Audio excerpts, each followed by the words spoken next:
Hello everyone, I hope आप सबका पीएबीडी का पेपर बहुत अच्छा रहा होगा। हम सॉल्व करने की शुरुआत करते हैं। देखो फर्स्ट क्वेश्चन क्या है, आपको कुछ स्पीशीज गिवन है और आपको बोला है कि आप बॉन्ड ऑर्डर का करेक्ट ऑप्शन बता दो। हम शुरू कहाँ से करते हैं?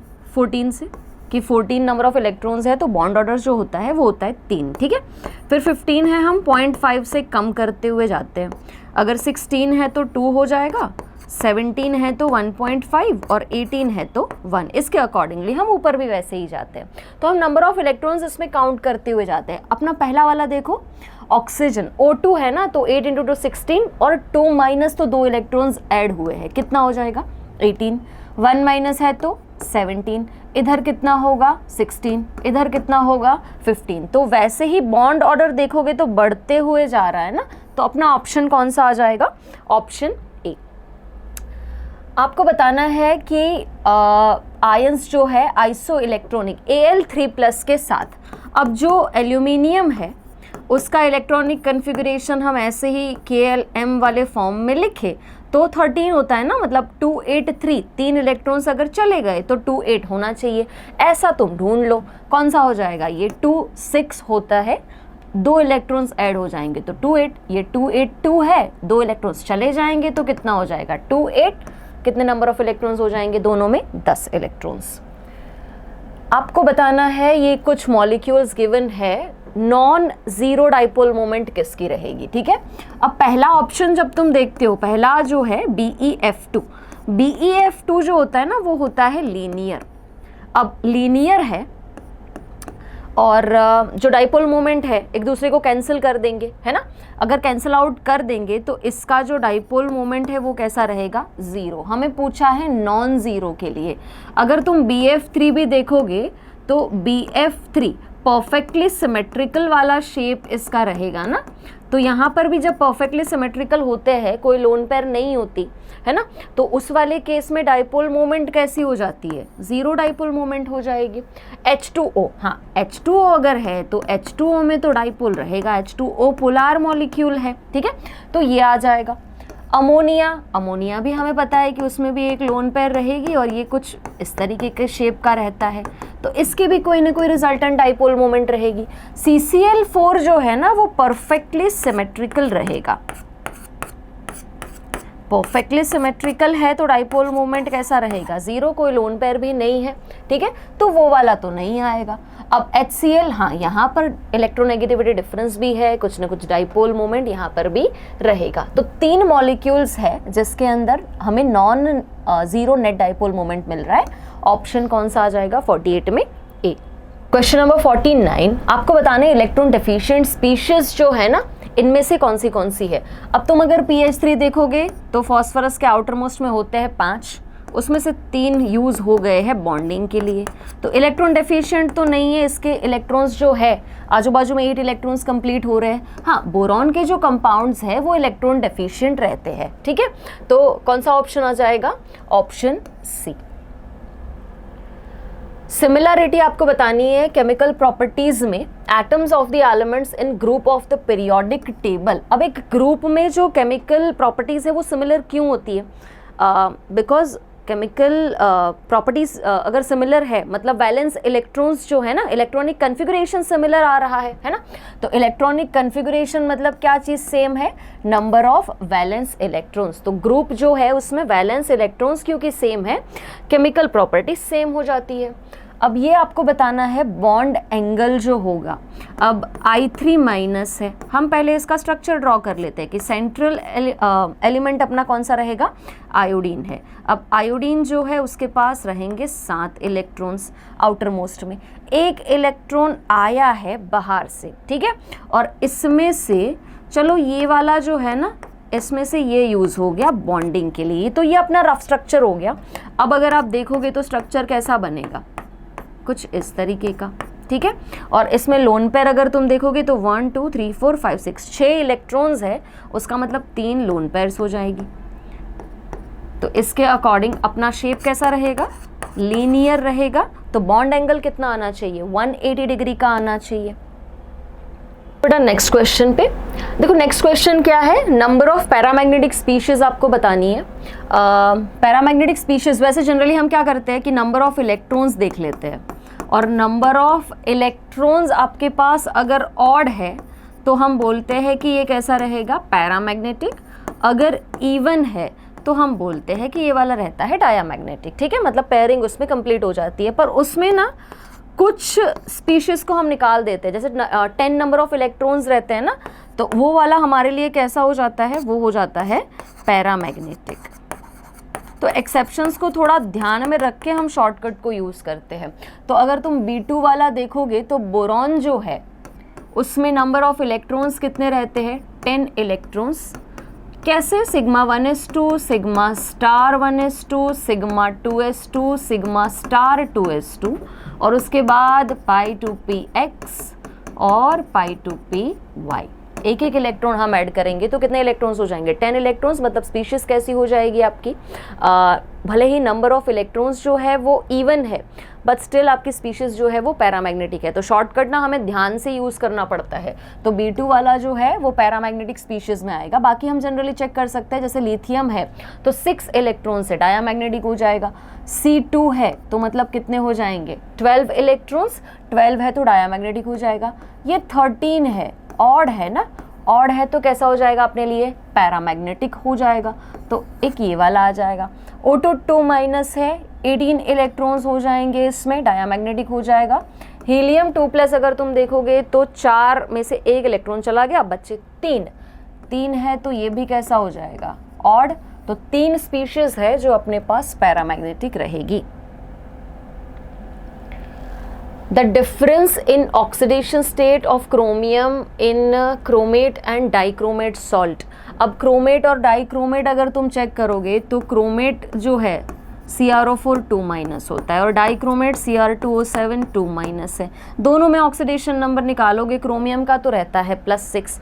तो डिफरेंस अगर निकालना है तो कितना आ जाएगा, ऑप्शन बी 0।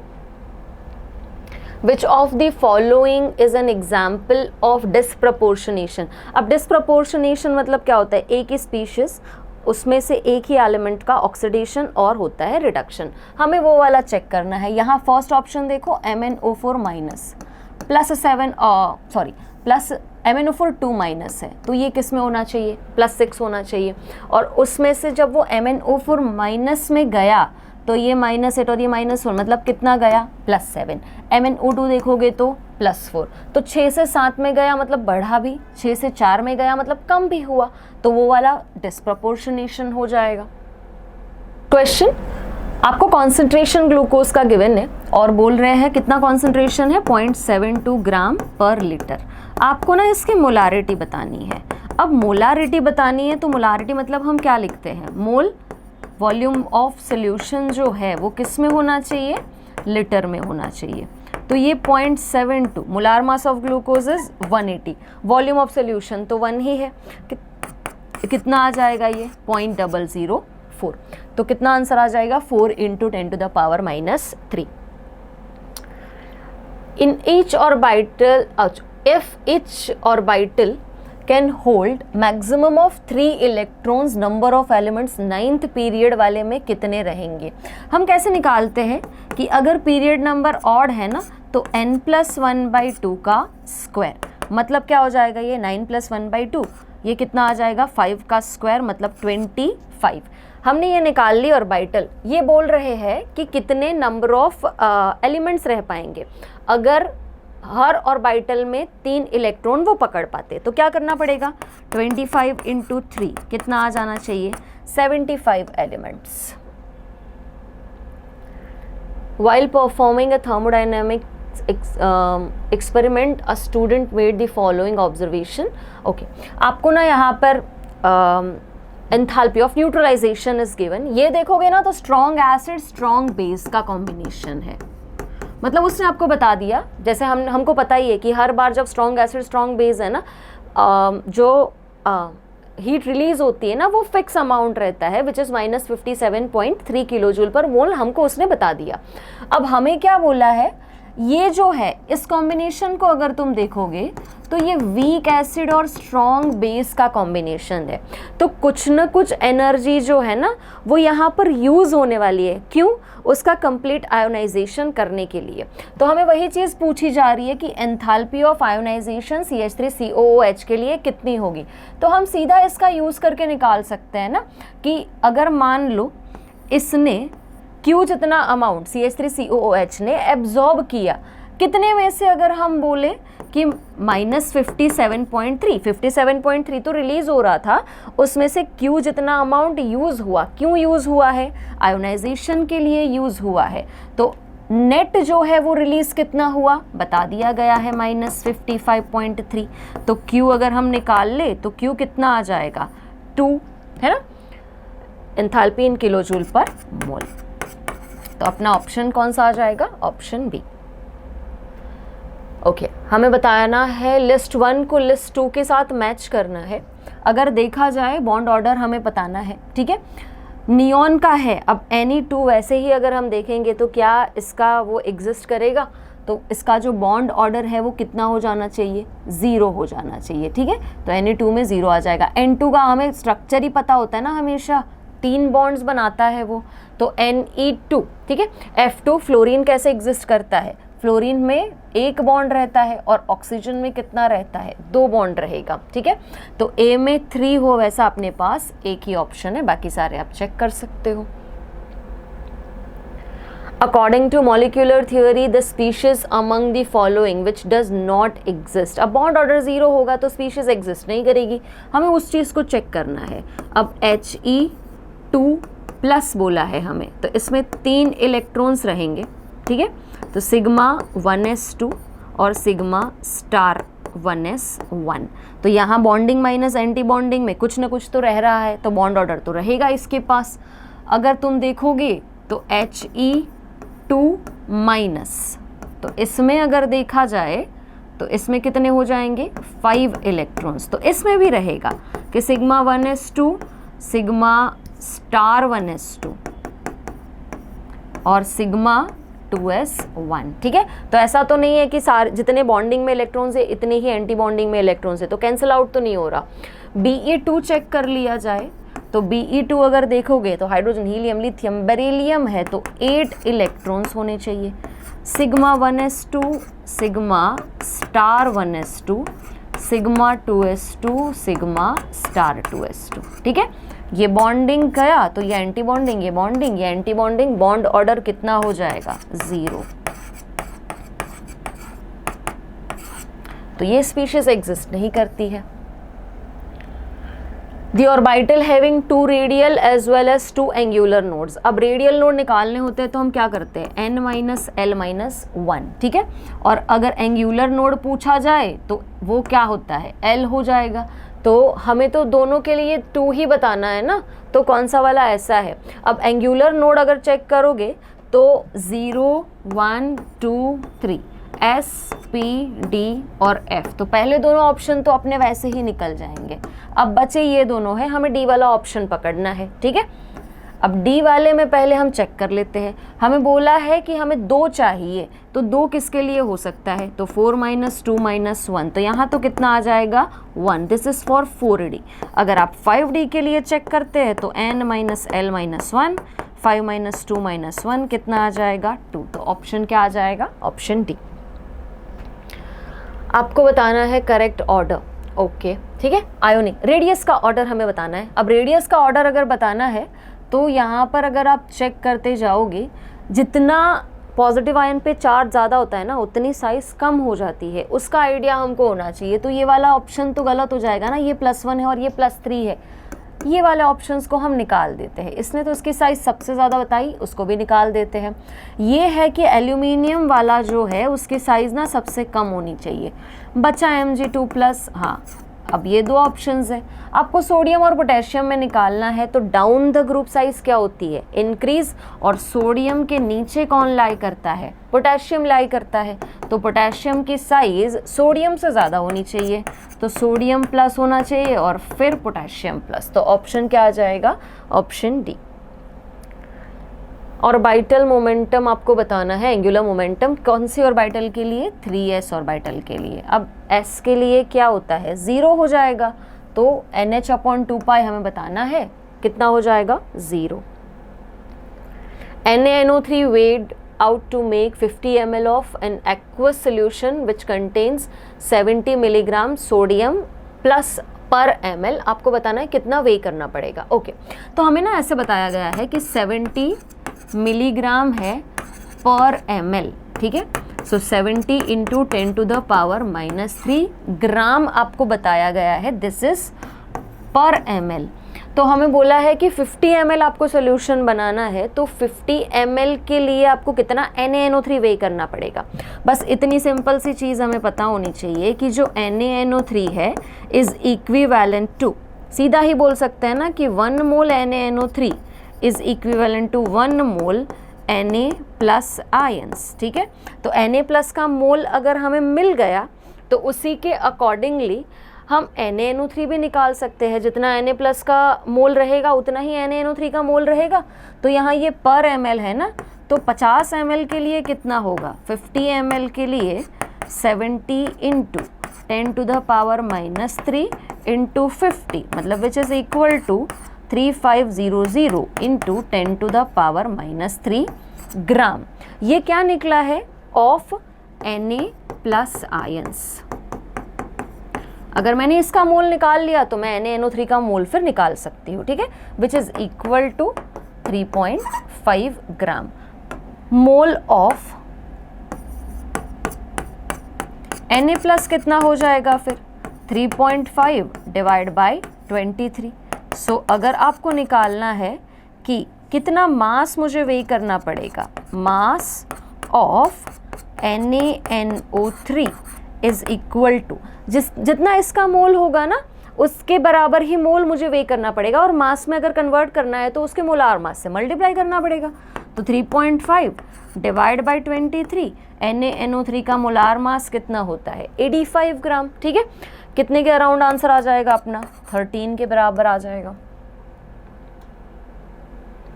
नेक्स्ट क्या है, आपको बताना है कि स्टेट फंक्शंस इसमें से कौन से, क्या इंटरनल एनर्जी स्टेट फंक्शन है, हाँ जी बिल्कुल है। क्या वॉल्यूम स्टेट फंक्शन है, बिल्कुल है। हीट नहीं, ये पाथ फंक्शन है। और अगर एंथैल्पी पूछा जाए, एंथैल्पी इज स्टेट फंक्शन, तो 3 आ जाएंगे।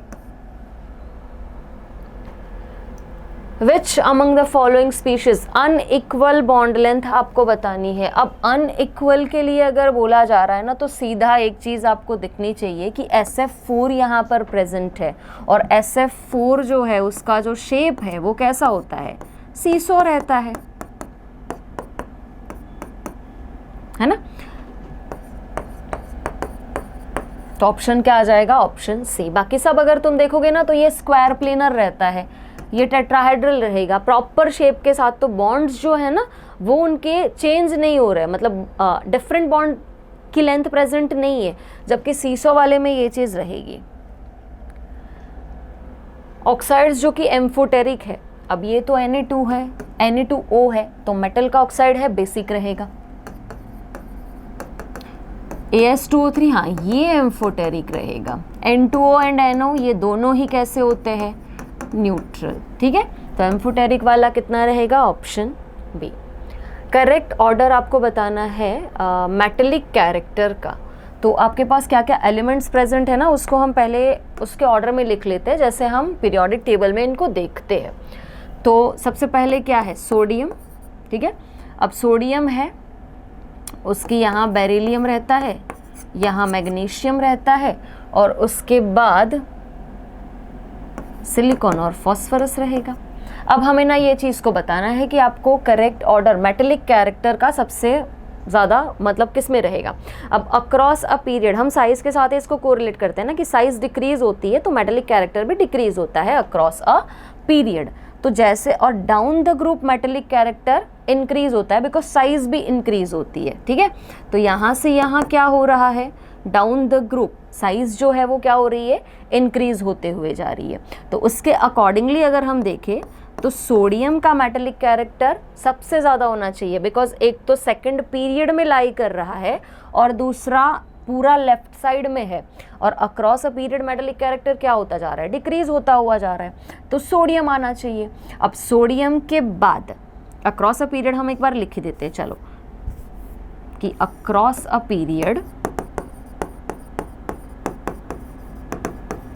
मेटालिक कैरेक्टर डिक्रीजेस, ठीक है, तो ये डिक्रीज होते हुए जाएगा और डाउन द ग्रुप वो इंक्रीज होते हुए जाता है, ठीक है। तो सबसे पहले कौन सा आना चाहिए, सोडियम। सोडियम के बाद बेरिलियम और मैग्नीशियम में डिसाइड करना है अगर, तो मैग्नीशियम की साइज ज़्यादा है तो मैग्नीशियम का ज़्यादा आना चाहिए, उसके बाद बेरिलियम का आना चाहिए, और सिलिकॉन और फॉस्फोरस में किसका ज़्यादा होना चाहिए, सिलिकॉन का ज़्यादा, और फिर फॉस्फोरस का आना चाहिए। कौन सा ऑप्शन मैच कर रहा है, sodium, magnesium, beryllium, silicon and phosphorus, ठीक है। नेक्स्ट क्वेश्चन क्या है, आपको डेटा गिवन है, डेल्टा एच डेल्टा एस की वैल्यूज गिवन है और आपको डेल्टा जी बताना है, ठीक है। अब देखो डेल्टा जी का यूज़ हमें करना है, मिनिमम टेम्परेचर आपको बताना है। हम क्या करते हैं इसमें कि जब delta G is equal to 0 है तो delta H is equal to T delta S के अकॉर्डिंग टेम्परेचर तो हम निकाल ही सकते हैं ना। तो पहले हम ना डेल्टा एच और डेल्टा एस की वैल्यूज़ निकाल लेते हैं। अब डेल्टा एच एंथैल्पी चाहिए तो हम क्या करेंगे, प्रोडक्ट्स माइनस रिएक्टेंट, ये अपना हो जाएगा प्रोडक्ट और ये वाला है रिएक्टेंट, तो माइनस 110.5 प्लस ये कितना हो जाएगा 266.3, ऑलमोस्ट राउंड ऑफ अगर हम कर ले इसको तो ये कितना होना चाहिए 156 किलो जूल, ठीक है। वैसे ही अगर एंथैल्पी एंट्रोपी के लिए अगर आपको बोला जाए, ये जूल पर मोल में है, ध्यान रखना ये किलो जूल पर मोल में है, ये जूल पर मोल में है। अब एंट्रोपी के लिए अगर देखोगे तो प्रोडक्ट्स माइनस रिएक्टेंट्स वापस करना पड़ेगा, तो 197.6 27.28 माइनस क्या करोगे 57.49 प्लस ये हो जाएगा 5.74, ठीक है। राउंड ऑफ करके ही पकड़े तो 197 और ये कितना है 27,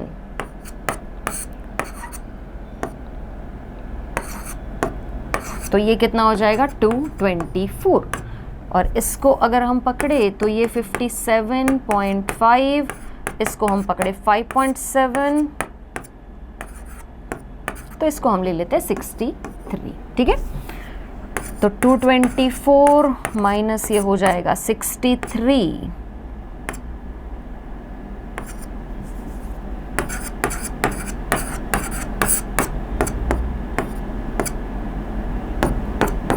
कितना आ जाएगा ये 161, ठीक है। अब 161 ये जूल में है, अब इसको सीधा पकड़ते हैं ना तो ये 156 वो किलो जूल में है, तो 1000 डिवाइड बाय हमें कितना करना पड़ेगा 161, इसके अराउंड अपना टेम्परेचर आएगा। अब देखो सीधा भी हम निकाल सकते हैं कि 1000 के करीब आएगा, 161 मतलब एग्जैक्टली तो नहीं है, तो 1000 के नीचे होना चाहिए, ये तो पता है। अपना आंसर कौन सा आना चाहिए 964। इनकरेक्ट स्टेटमेंट आपको बताना है, फर्स्ट आयोनाइजेशन एंथैल्पी ऑफ के is less than that of sodium and lithium, ये तो करेक्ट बात है। Down the group size increase होती है, साइज इंक्रीज होती है तो आयोनाइजेशन एंथैल्पी तो डिक्रीज होने वाली है, तो ये करेक्ट है। Xenon does not have the lowest first ionisation enthalpy in the group, ये भी करेक्ट है, because helium, neon, argon, krypton, xenon and radon, तो रेडॉन की सबसे कम होनी चाहिए क्योंकि रेडॉन की साइज सबसे ज़्यादा होगी। First ionisation enthalpy of element with atomic number 37 is lower than that of element with atomic number 38, ये 37 है और ये 38 है।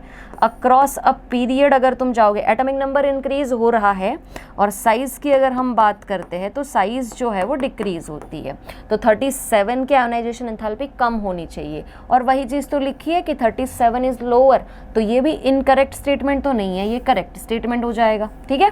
तो अपना ऑप्शन कौन सा आ जाएगा, last option D. For 1 mole of ideal monoatomic gas on moving from one state to another, temperature double हो रहा है, प्रेशर √2 टाइम्स हो रहा है, चेंज एंट्रोपी में आपको बताना है। तो एंट्रोपी में चेंज बताने के लिए हम सीधा क्या फॉर्मूला यूज़ करते हैं, NCP T2/T1 plus R NR ln P1/P2 हो जाएगा। ठीक है, जब प्रेशर और टेम्परेचर वेरिएबल है तो हम सीधा ये फॉर्मूला यूज़ करते हैं। ये हमें दिया है 1 मोल, तो इसको निकाल देते हैं। अब Cp है, मोनो एटमिक है, तो क्या आ जाएगा 5/2R। T2/T1 हमें बोला है Cp ln T2/T1, हाँ सॉरी Cp, हाँ तो यहाँ पर क्या बोला है, टेम्परेचर इज डबल्ड, तो 2T1 डिवाइड बाई T1, और प्रेशर जो है वो कितना हो रहा है, √2 टाइम्स, तो ये P1 डिवाइड बाई √2 P1। अब कैंसिल हो जाएगा ये, तो T1 T1 cancel, P1 P1 cancel, ये क्या बनेगा 5/2R ln 2 plus R ln, ये 1/√2 है। ठीक है, अब जब 1/√2 है तो मैं इसको √2 का इन्वर्स लिख सकती हूँ। अब √2 का इन्वर्स लिखा मैंने इसको, तो ये -1 को अगर आगे ले लिया जाए तो ये ln √2, और ये क्या हो जाएगा, माइनस हो जाएगा। वैसे ही अगर इसको हम लिखें 2 to the power 1/2, तो 1/2 को भी आगे लेके आ सकते हैं। तो ये क्या बनेगा 5/2R ln 2 माइनस ये क्या हो जाएगा R/2, और ये ln हो जाएगा 2। ठीक है, तो 1/2 आगे आ जाएगा। अब ये 4/2 R ln 2 ये हो जाना चाहिए, है ना। तो बचेगा क्या 2R ln 2। अपना कौन सा ऑप्शन आ जाएगा, ऑप्शन डी। नेक्स्ट क्वेश्चन क्या है, एक केमिकल रिएक्शन आपको गिवन है और आपको बताना क्या है कि एंट्रोपी चेंज, मिनिमम टेम्परेचर आपको बताना है। अब एंथैल्पी के लिए डेल्टा H आपको गिवन है, डेल्टा H कितना है 80 किलो जूल पर मोल है, तो 80,000 जूल पर मोल हमें गिवन है। एंट्रोपी चेंज के लिए हमें बोला गया है कि delta SR for the reaction is 2T, और आपको मिनिमम टेम्परेचर बताना है। तो हम सीधा ही क्या कर लेते हैं मिनिमम टेम्परेचर के लिए कि delta H is equal to T delta S। अब ये वाली चीज़ ना delta J is equal to आप 0 जब कंसिडर करते हो तो फिर उसके बाद हम देख लेते हैं कि below that temperature reaction spontaneous होगी या उसके ऊपर वाले टेम्परेचर पे रिएक्शन स्पॉन्टेनियस होगी। ठीक है, तो यहाँ करके पहले सीधा निकाल तो लेते हैं। अब डेल्टा H की वैल्यू है मेरे पास, और जो डेल्टा S है वो उन्होंने मुझको बता दिया कि ये 2T है और ये वाला हो जाएगा T, सो ये हो जाएगा 40,000 इज इक्वल टू T²। अगर आप 2T निकालते हैं तो कितना आ जाएगा 200 आ जाना चाहिए।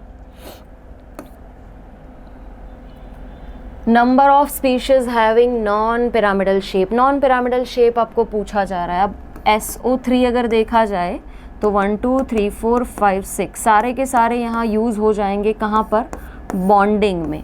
तो ये जो है ना कोई लोन पेयर नहीं है, तो ये कैसा हो जाना चाहिए, प्लेनर, तो ये वाला एक आना चाहिए। NO3 माइनस हाइब्रिडाइजेशन से ही पता चल जाना चाहिए कि ये प्लेनर है, sp2 रहता है। PCl3 ये कैसा वाला रहेगा अगर आपके पास लोन पेयर भी रहती है इस वाले केस में। ठीक है, आपको नॉन पिरामिडल पूछा जा रहा है, अगर PCl3 देखोगे तो बिल्कुल ये अमोनिया की तरह ही तो रहेगा, तो ये वाला ऑप्शन नहीं आना चाहिए। और दूसरा है sp2, ये भी रहेगा, ये प्लेनर रहेगा। ठीक है, तो 3 है अपने पास जो नॉन पिरामिडल शेप में रहने वाले हैं। In which of the following pairs electron gain enthalpy of constituent elements are nearly the same or identical? अब इलेक्ट्रॉन गेन एंथैल्पी जो है ना वो रुबिडियम और सीजियम की सेम होती है और आर्गन और क्रिप्टन की सेम होती है, तो ऑप्शन क्या आ जाएगा, A एंड C। 3 एलिमेंट्स है XYZ, थर्ड पीरियड के एलिमेंट्स है। पीरियड भी आपको बता दिया है, आपको बताना है कि करेक्ट ऑर्डर एटॉमिक नंबर्स का क्या रहेगा। तो XYZ, अब ये भी हमें पता होना चाहिए कि बोला है ना कि ऑक्साइड्स जो है वो बेसिक, एम्फोटेरिक एंड एसिडिक है। जैसे जैसे हम अक्रॉस अ पीरियड मूव करते हैं ना, तो जो मेटेलिक कैरेक्टर है वो डिक्रीज होता है और नॉन मेटेलिक का वाला जो है ना वो इंक्रीज होते हुए जाता है। तो मेटल के जो ऑक्साइड्स होते हैं वो बेसिक होते हैं, उसके बाद बीच में आना चाहिए एम्फोटेरिक, और जो नॉन मेटल के हैं वो एसिडिक होते हैं। ठीक है, तो अक्रॉस अ पीरियड आपको बोला है तो X less than Y less than Z होना चाहिए। इन द ग्राउंड स्टेट आपको बताना है बोर मैग्नेटॉन में हाँ, स्पिन ओनली मैग्नेटिक मोमेंट। तो अब Fe है, Fe है तो क्या होना चाहिए, Fe is 26, so argon 4s2 3d6 होना चाहिए। अब 3d6 है तो कितने नंबर ऑफ अनपेयर्ड इलेक्ट्रॉन्स रहते हैं इसमें, 4 अनपेयर्ड इलेक्ट्रॉन्स अगर है तो 4.9 बोर मैग्नेटॉन होना चाहिए इसका, है ना। तो 4.9 है, हमें पूछा है 10 to the power -1 है, तो ये कितना होना चाहिए 49। The difference between electron gain enthalpy किसके लिए मैक्सिमम होगा, ऑप्शंस अगर आप चेक करते हुए जाओगे, जब नियॉन एंड क्लोरीन है ना तो कोई और आ ही नहीं सकता, बिकॉज क्लोरीन की मोस्ट नेगेटिव होती है पीरियोडिक टेबल में और नियॉन की मोस्ट पॉजिटिव होती है। तो ऑप्शन कौन सा आ जाएगा, option B. Correct order of increasing ionic radius, अब अनायन की रेडियस ज़्यादा होती है, कैटायन की रेडियस कम होती है, उसके अकॉर्डिंगली अगर आप चेक करते हो ना तो Mg2+, यहाँ है Na+, फिर F-, O2- और N3-, ऑप्शन कौन सा आना चाहिए, ऑप्शन ए, क्योंकि 2+ वाले की सबसे कम होगी, ठीक है। यहाँ N3- की कम बताई है, ये नहीं हम डाल सकते हैं, यहाँ N3- की ज़्यादा है बट F- की कम बताई है, इधर बीच में यहाँ पर इसको डाल दिया है। अपना ऑप्शन क्या आएगा, option A. Metallic character decreases, non metallic character increases on moving from left to right in a period. वही चीज़ तो हमने देखी थी कि across a period size decrease होती है, साइज डिक्रीज होती है तो मेटेलिक कैरेक्टर भी डिक्रीज होगा, बिकॉज इलेक्ट्रॉन्स को डोनेट करने की टेंडेंसी उसकी कम होते हुए जा रही है, ठीक है। तो पहला वाला तो करेक्ट है। It is due to increase in ionisation enthalpy and decrease in electron gain enthalpy. Ionisation enthalpy तो इंक्रीज होती है, वो बात तो है, पर इलेक्ट्रॉन गेन एंथैल्पी डिक्रीज नहीं होती, इलेक्ट्रॉन गेन एंथैल्पी इंक्रीज होती है। तो A is true, R is false. Size of isoelectronic species, ये सीधा हम किसके साथ, जब आइसोइलेक्ट्रॉनिक स्पीशीज होती है हम न्यूक्लियर चार्ज के साथ इसको कोरिलेट कर लेते हैं। यहाँ हमें सीधा पूछा जा रहा है और वैसे भी ये बताया अगर गया है ना तो हम सीधा भी इसको बता सकते हैं, बैलेंस करने की हमें ज़रूरत नहीं है। जैसे ये 2 है, इस तरफ देखोगे तो 6 × 2 मतलब 12 आयोडीन होने चाहिए ना, तो इस तरफ भी 12 होने चाहिए, 2 तो यहाँ पर ऑलरेडी है, तो अपने पास यहाँ कितना होना चाहिए, 10I- होना चाहिए। तो ऑप्शन कौन सा आ जाना चाहिए, ऑप्शन डी। सॉल्व करना है तो भी कर सकते हैं, जैसे IO3- है प्लस ये I- है, इधर से जा रहा है किस में, आयोडीन में, हमें अलग रख के ही करना पड़ेगा क्योंकि एक में ही कंबाइन हो रहे हैं। इसका अगर निकालोगे तो ये +5 है और ये वाला 0 0 रहेगा, ये -1, हमें तो दोनों को बैलेंस पहले करना ही पड़ेगा। तो ये 2 टोटल अगर ऑक्सीडेशन नंबर लिखना है आपको तो ये कितना हो जाएगा, ये 10 हो जाएगा और ये हो जाएगा -2। तो यहाँ से अगर आप चेक करेंगे तो ये 10 से 0 है, मतलब दिस इज डिक्रीज बाय 10। इधर अगर आप देखोगे तो ये हो जाएगा इंक्रीज बाय 2, ये कैंसिल आउट होगा तो ये 2 और ये क्या हो जाएगा 5। फिर हम क्रॉस मल्टीप्लिकेशन करते हैं तो यहाँ वाले नंबर से इसको मल्टीप्लाई करना पड़ेगा ना, ऑक्सीडेशन वाले नंबर से रिडक्शन को, रिडक्शन वाले से ऑक्सीडेशन को। तो इधर 5 से आप मल्टीप्लाई करोगे तो ये कितना हो जाना चाहिए, 10 हो जाना चाहिए, ठीक है। और यहाँ पर भी कितना हो जाना चाहिए, 5, ठीक है। बाकी का हम बैलेंस नहीं भी करें तो भी अपना काम हो जाएगा। कौन सा ऑप्शन आ जाएगा, ऑप्शन डी। नेक्स्ट क्या है, इक्विवेलेंट मास आपको बताना है इस रिएक्शन के लिए। अब वैसे H3PO4 में अगर तुम देखते हो ना तो बेसिसिटी उसकी होती है 3, ठीक है, पर यहाँ तुम देखोगे तो एक हाइड्रोजन बच गया है ना उसका, तो इस रिएक्शन के लिए पर्टिकुलरली देखोगे तो बेसिसिटी कितनी है उसकी, 2 हो जाएगी। अब H3PO4 है, मोलार मास होता है 98, रिएक्ट करे 2 ही तो कितना आ जाना चाहिए, 49। आयोनिक रेडियस आपको N3-, O2- और F- के बतानी है, तो N3- की सबसे ज़्यादा होनी चाहिए, उसके बाद O2- और F- की सबसे कम होनी चाहिए। तो वैसा ऑप्शन ढूंढो जहाँ सबसे पहले वाले की सबसे ज़्यादा है, तो ये सबसे पहले वाली की ज़्यादा, उससे थोड़ी कम, और ये वाली उससे कम हो जाएगी। बिकॉज देखोगे तो ये N3- फिर O2- और फिर F- होना चाहिए, सारी की सारी आइसोइलेक्ट्रॉनिक स्पीशीज हो जाएगी। नेक्स्ट क्वेश्चन क्या है, आपको साइनामाइड का रिएक्शन गिवन है, डेल्टा U गिवन है, डेल्टा H आपको निकालना है। रिएक्शन आपको जो भी गिवन है हम उसी का यूज़ करेंगे, ठीक है। तो delta H is equal to delta U plus delta NgRT, हमें इसका यूज़ करना पड़ेगा, ठीक है। अब जो डेल्टा U है ना, डेल्टा U की वैल्यू हमें किलोजूल पर मोल में गिवन है, तो -742.240। अब डेल्टा Ng अगर निकाला जाए तो अपना रिएक्शन क्या है, NH2CN सॉलिड स्टेट में है, प्लस ये क्या है 3/2 O2 गैसियस स्टेट में, gives N2 gas plus H2O liquid और CO2 गैस है, ठीक है। अब यहाँ पर जब हम देखते हैं ना, तो रिएक्शन में हमारे पास दो गैस है, तो डेल्टा Ng हमें निकालना है, तो क्या हो जाएगा ये 2 माइनस 3/2, मतलब ये आ जाएगा 1/2। तो ये 1/2, R की वैल्यू हम अपने कन्वीनियंस के लिए 25/3 रखते हैं, इनटू हमें क्या करना पड़ेगा, टेम्परेचर हमें बोला है 298, ठीक है। सॉल्व करेंगे, अपना आंसर किसके अराउंड आ जाएगा, 741 के अराउंड। करेक्ट ऑर्डर आपको बताना है आयोनिक रेडियस फॉर आयंस। अब आयंस के लिए आपको बताना है P3 माइनस है तो उसकी रेडियस सबसे ज़्यादा होनी चाहिए, ठीक है। तो P3 माइनस वाला सबसे ज़्यादा है, ऐसे वाले अपने पास दो ऑप्शंस है, इनको हम निकाल देते हैं। P3 माइनस सबसे ज़्यादा है, वैसा वाला आपके पास दो ऑप्शन है। उसके बाद किसकी आनी चाहिए, S2 माइनस, फिर आना चाहिए Cl माइनस, फिर K प्लस आना चाहिए और फिर कैल्शियम 2+ आना चाहिए। तो अपना ऑप्शन कौन सा आ जाएगा, option A. Number of subshell associated with N is equal to 4, M is equal to -2 के साथ आपको बताना है। तो इसमें होता है 4S, 4P, 4D और 4F। इनमें तो -2 वाला रहेगा ही नहीं, है ना, -1 0 और +1 रहेगा। इसमें रहेगा क्योंकि ये -2, -1, 0, +1 और +2 होता है, ठीक है।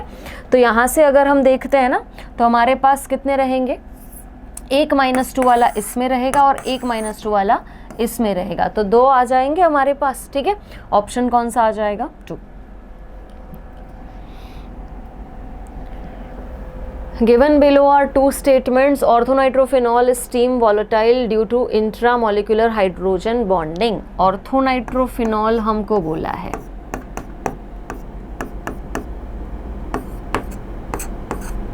और यस, इसमें इंट्रामोलिकुलर हाइड्रोजन बॉन्डिंग होती है, जिसकी वजह से यहाँ इंटरमोलिकुलर हाइड्रोजन बॉन्डिंग नहीं हो पाती, और इंटरमोलिकुलर हाइड्रोजन बॉन्डिंग नहीं हो पाती तो उसका मतलब क्या हो जाएगा कि ये जल्दी से वॉलेटाइल हो जाएगा, मतलब ये स्टीम वॉलेटाइल रहेगा। क्यों, बिकॉज यहाँ पर ना जो हाइड्रोजन बॉन्डिंग है वो कैसी हो जाती है, इंट्रामोलिकुलर H बॉन्डिंग है यहाँ पर। तो जो हमारे पास इंटरमोलिकुलर हाइड्रोजन बॉन्डिंग के लिए ना चीज़ कम हो जाती है, अब नहीं हो पाती, ठीक है। इंटरमोलिकुलर नहीं रहेगा, इसमें इंट्रामोलिकुलर हाइड्रोजन बॉन्डिंग होती है, तो उसकी वजह से ये कैसा रहेगा, वॉलेटाइल स्पीशीज रहेगी। तो ये वाला स्टेटमेंट करेक्ट है। Ortho nitrophenol has high melting point due to hydrogen bonding, नहीं। कैसा मेल्टिंग पॉइंट, अगर ऑर्थो और पैरा में तुम कंपेयर करोगे ना, तो पैरा वाले में जो हाइड्रोजन बॉन्डिंग होती है वो इंटरमोलिकुलर होती है। तो इंटरमोलिकुलर है मतलब ये क्या कर सकते हैं, एक दूसरे को पकड़ पकड़ के रख सकते हैं। तो पैरा वाले का जो मेल्टिंग पॉइंट है जो है ना वो ज़्यादा रहता है ऑर्थो वाले की कंपैरिजन में। ऑर्थो का कैसा होना चाहिए, उसकी कंपैरिजन में कम होना चाहिए। तो अगर हम देखें तो स्टेटमेंट 1 जो है वो करेक्ट है, बट स्टेटमेंट 2 जो है ना वो फॉल्स है, 2 इज़ फॉल्स। इसमें हमें बोला गया है, ओके, सारी वैल्यूज़ गिवन है, इंटरनल एनर्जी आपको निकालनी है। तो इंटरनल एनर्जी के लिए हम क्या करेंगे, delta H is equal to delta U plus delta NgRT, और इसमें भी डेल्टा U पूछा जा रहा है तो delta H minus delta NgRT। अब इसका अगर तुम देखोगे तो 41.1 इंटू 10⁻3, बिकॉज ये किलोजूल पर मोल में आपको गिवन है, माइनस ये 1 मोल के लिए है। इसका अगर देखेंगे तो 8.314 और टेम्परेचर हमें लेना है 373। कितना आंसर आ जाएगा अपना, अराउंड 38, ठीक है। करेक्ट ऑर्डर आपको बताना है इलेक्ट्रॉन गेन एंथैल्पी का। अब जब क्लोरीन कंपटीशन में होता है ना तो कोई और जीतने वाला ही नहीं है, बिकॉज पूरे पीरियोडिक टेबल में इलेक्ट्रॉन गेन एंथैल्पी हम सबसे ज़्यादा किसकी लेते हैं, क्लोरीन की। ऐसा कोई और ऑप्शन है ही नहीं हमारे पास। ठीक है, क्वेश्चन नंबर 89, बामर सीरीज जो है, बामर लाइन कौन से रीजन में अपीयर करती है, विजिबल में अपीयर करती है। और क्वेश्चन नंबर 90,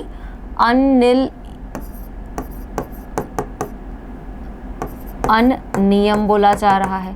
अब इसमें देखोगे तो ये किसके लिए होता है 1, नील किसके लिए होता है 0, ये किसके लिए होता है 1, तो एटॉमिक नंबर क्या होना चाहिए 101। ठीक है, यहाँ पर हमारा पीएबीटी सोल्यूशन हो रहा है ख़त्म। मिलते हैं नेक्स्ट टाइम।